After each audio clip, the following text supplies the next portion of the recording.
एक सही वाकया है, मैं बतला रहा हूँ, भोपाल का सही वाकया है। बेचारी एक 70, 75, 80 साल की बुढ़ी, और उसने नकाब पहन लिया, खूबसूरत बूटे वाला, फूलों से चढ़ा हुआ, और वो नकाब लगा के जा रही थी, चेहरा उसका छिपा हुआ था, खूबसूरत बुर्का। अब वो जा रही है तो 18-20 साल का लड़का उसके पीछे लग गया, ये सोचकर कि बुर्का इतना अच्छा है तो बुर्के वाली कितनी अच्छी होगी, नकाब इतना अच्छा है तो नकाब वाली कैसी होगी। अच्छा, वो धीरे धीरे चल रही थी अपनी उम्र के हिसाब से, ये समझ रहा था मुझे लाइन मार रहे हैं, लिफ्ट दे रही है, धीरे धीरे चल रही है, मतलब सेटिंग हो जाएगी, तो वो धीरे धीरे चल रही। ये बेचारा समय, थोड़ी दूर जाने के बाद उसने अपना नकाब उठाया और तुतलाते हुए, बेटा तू मेरा पीछा क्यों कर रहा है, मैं तो तेरी अम्मा की उम्र की हूं। इसने कहा, कमबख्त मेरी तो 1 घंटे की मेहनत ही बेकार चली गई है। तो इसको भी गुस्सा आया, इसने गुस्से में कहा, अरे अम्मा, हम अपने लिए नहीं अपने अब्बा के लिए ढूंढ रहे हैं, क्या करें, 1 घंटा इसका बेकार हो गया। ये सही वाकया मैं आपको बतला रहा हूं। और जिस लड़के ने ऐसा किया वो हमें आके बता रहा था कि भाई मौलाना अब तो दोस्ती हो गई है, बताना पड़ रहा, बता दिया, लेकिन जलसे में बयान मत करना। मैंने कहा जलसे में तो बयान करूंगा लेकिन तेरा नाम नहीं बताऊंगा। बड़ा अब ये हाल हो रहा है, ये हाल, तो बुरके ऐसे, कपड़े ऐसे, और जलसे भी उससे महफूज नहीं। और इबादत की रूह को पहचानने की कोशिश कीजिए।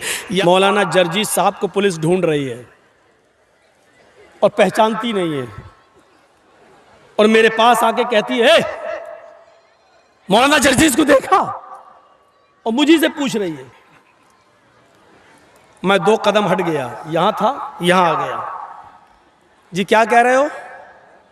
अरे मौलाना जर्जीस को देखा? हाँ हाँ, अभी तो यहां थे। सही बोला कि गलत बोला है? आप लोगों से मैं पूछूंगा, ये सही बोला कि गलत बोला? सही बोला, लेकिन शरीयत कहती है ये गलत बोले। ये सही तो है, सच तो है, लेकिन दुरुस्त नहीं है।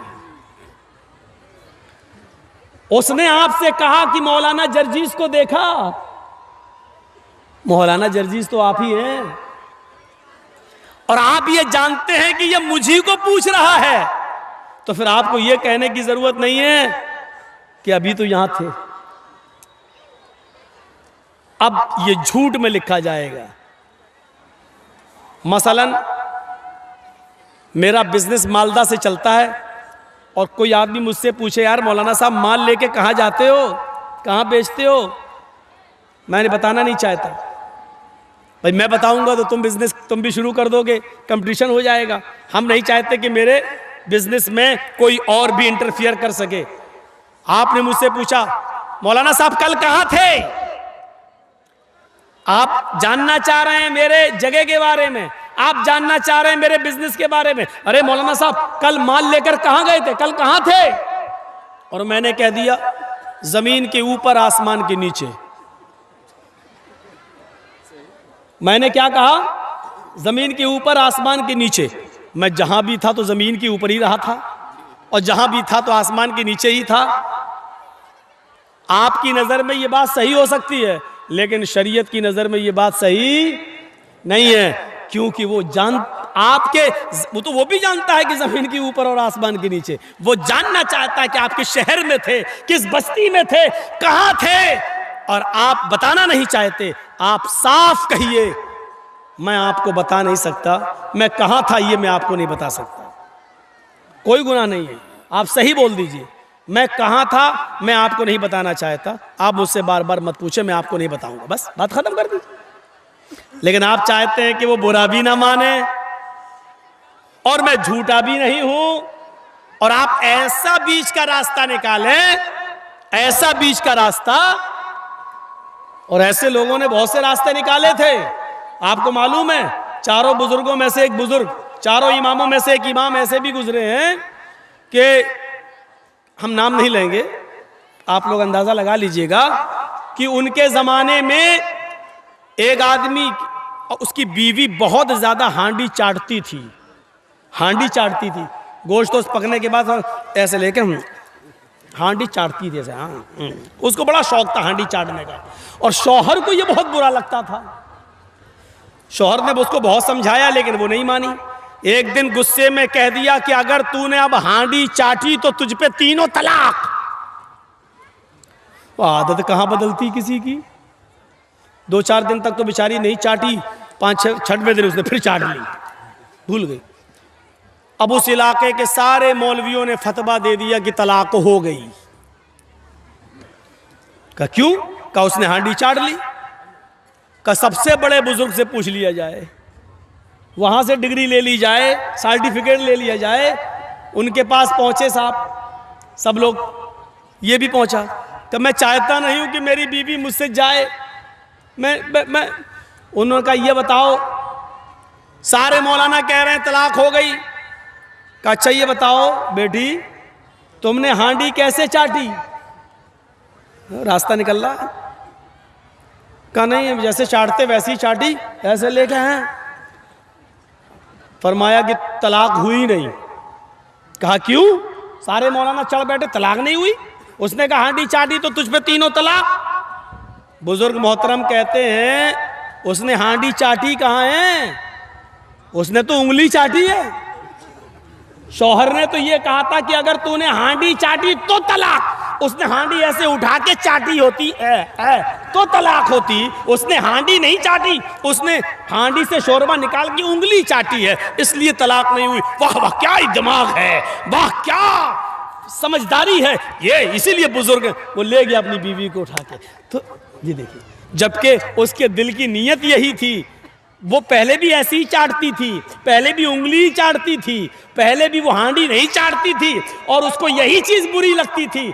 और उसके कहने का मकसद ही ये था अगर आइंदा तूने ऐसा किया तो तुझ पर 3 तलाक। लेकिन रास्ता निकाल दिया गया, रास्ता निकाल दिया गया। ये सच तो हो सकता है लेकिन दुरुस्त नहीं। कुरान करीम ने तकवे की बुनियाद बताई है, या अय्युहल्लज़ीना आमनू तक़ुल्लाह, ईमानो वालो अल्लाह से डरो। और डर की बुनियादी चीज क्या है? क़ूलू क़ौलन सदीदा। जब भी किसी से बात करो तो दुरुस्त बात करो, साफ सुथरी बात करो, बेलाग बात करो। उस बात में टेढ़ापन नहीं होना चाहिए, उस बात में हेर फेर नहीं होनी चाहिए। जो बात करो वो बिल्कुल दुरुस्त बात करो, सीधी सीधी बात करो, सीधी सीधी। हाँ, यह है तकवे की बुनियाद, इसको कहा जाता है तकवा। ऐसे बेशुमार वाक़यात हमारी जिंदगी, सहाबा किराम की जिंदगी में मिलेंगे।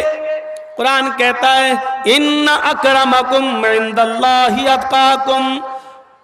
तुम में सबसे बड़ा बुजुर्ग वो है, सबसे बड़ा वो है जो अल्लाह से सबसे ज्यादा डरता है। कुरान की आयत हमें बतला रही है जो अल्लाह से जितना ज्यादा डरेगा वो उतना बड़ा बुजुर्ग होगा। बुजुर्गी, इकराम और उसको इज्जत उसी को सबसे ज्यादा मिलेगी जो अल्लाह से सबसे ज्यादा डरेगा। मेरे भाइयों, अबू बकर सिद्दीक अल्लाह से डरा करते थे। मोहम्मद रसूलुल्लाह के डर का हाल तो ये था, बुखारी पढ़िए। अपनी बीवी आयशा की रान पर, इस पे गोद, इस पे पैर के, ये रान बोलते रान, इस पर आप लेटे हुए हैं अम्मी आयशा की गोद में। और अचानक आपने अपनी लौंडी को आवाज़ दी, अपनी खादिमा को, काम करने वाली को आवाज़ दी। वो घर के बाहर है, सुन लिया लेकिन नहीं आई। दोबारा आवाज़ दी, सुन लिया लेकिन नहीं आई। तीसरी बार आवाज़ दी, उसने सुन लिया लेकिन नहीं आई। कहा आयशा जरा देखो तो कहाँ चली गई। हजरत आयशा ने जैसी दरवाजा खोला तो क्या देखा, वो तो घर के बाहर ही बैठी हुई है और बकरी का एक छोटा सा बच्चा उसके पास है और ऐसे ऐसे कर रही है उसको। होता ना छोटे छोटे बच्चे भी खेलते हैं, तो ये तो बड़ी थी, बच्चे से खेल रही है। फरमाया ए, अल्लाह के रसूल ने 3 आवाजें दी, क्या तूने नहीं सुनी? कहा सुना। फिर क्यों नहीं आई? बच्चे से खेल रहे थे, बकरी के बच्चे से खेल रहे थे। कहा अल्लाह के नबी, मेरे सरताज, मेरे शौहर, इसने आपकी 3 आवाजें सुनी फिर भी नहीं आई, आइए इसको सजा दीजिए, इसको मारिए। अल्लाह के रसूल गुस्से में आए।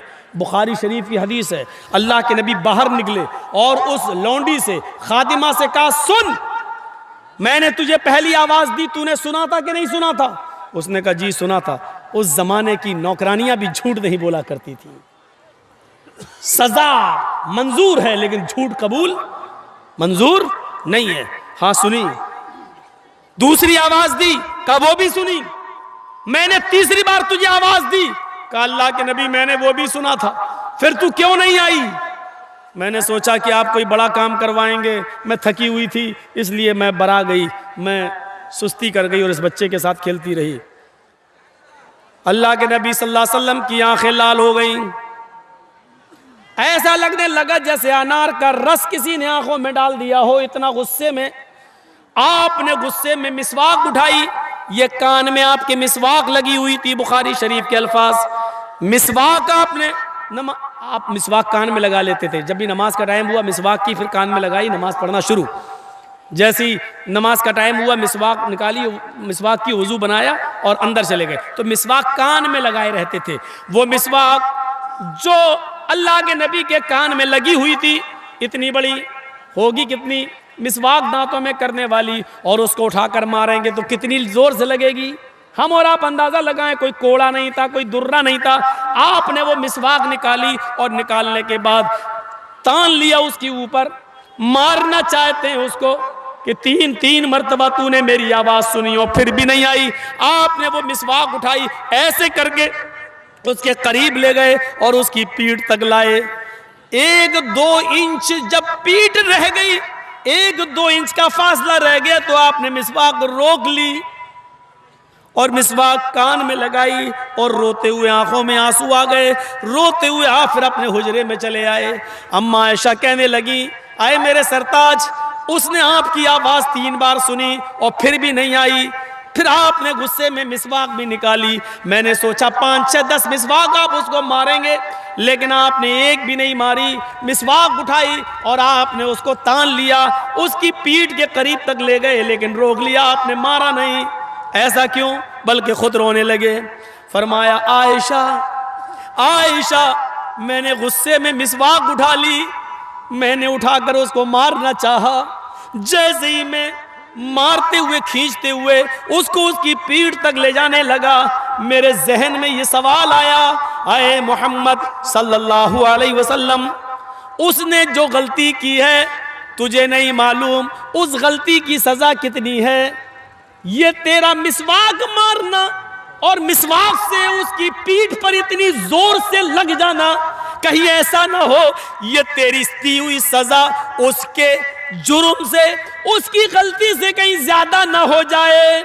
उसने जो गलती की है उसकी गलती से ज्यादा मेरी मार, उसकी तकलीफ उसकी गलती से ज्यादा ना हो जाए, और फिर कयामत के दिन कहीं वो मेरे ऊपर मुकदमा ना ठोक दे, अल्लाह की अदालत में मेरे सामने मुझे पेश ना कर दे कि मैंने इतनी बड़ी तो गलती नहीं की थी, जितनी तेज और सख्त इन्होंने मुझे मिसवाक मारी, मुझे बदला चाहिए। जैसे ही कयामत के दिन सवाल और जवाब का एहसास मेरे दिल में आया, मैंने मिसवाक रोक ली। आयशा, मैं जिंदगी भर लोगों को माफ करता आया, फिर मैं अपनी खादिमा और लौंडी को कैसे माफ ना करूं? मैंने तो बड़े बड़े मुजरिमों को माफ कर दिया, तो फिर मैं इस खादिमा को कैसे माफ ना करूं?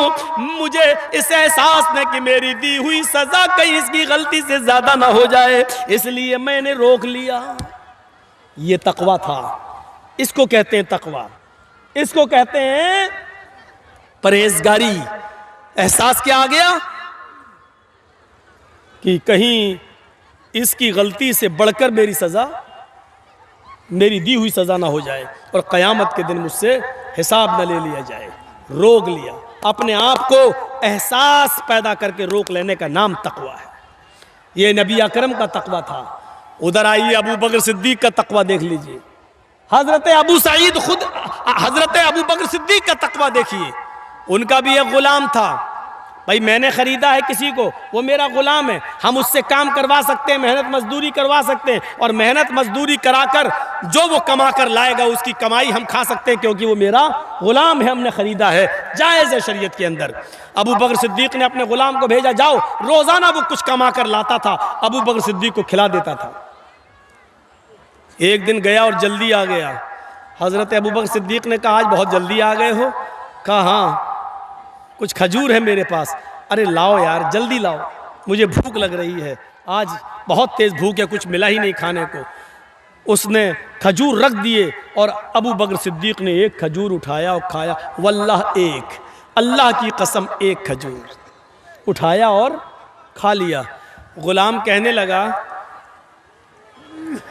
अबू बकर से, अमीरुल मोमिनीन, रोज़ाना आप हमसे पूछा करते थे आज क्या करके आए हो, कितनी मेहनत की, और जब देख लेते थे कि ये मजदूरी हलाल है या हराम तब आप खाते थे, और आज तो आपने पूछा ही नहीं। तो हज़रत अबू बकर ने कहा, रोज़ाना तुम हलाल मेहनत करके हलाल कमाई कमा कर ही लाते थे,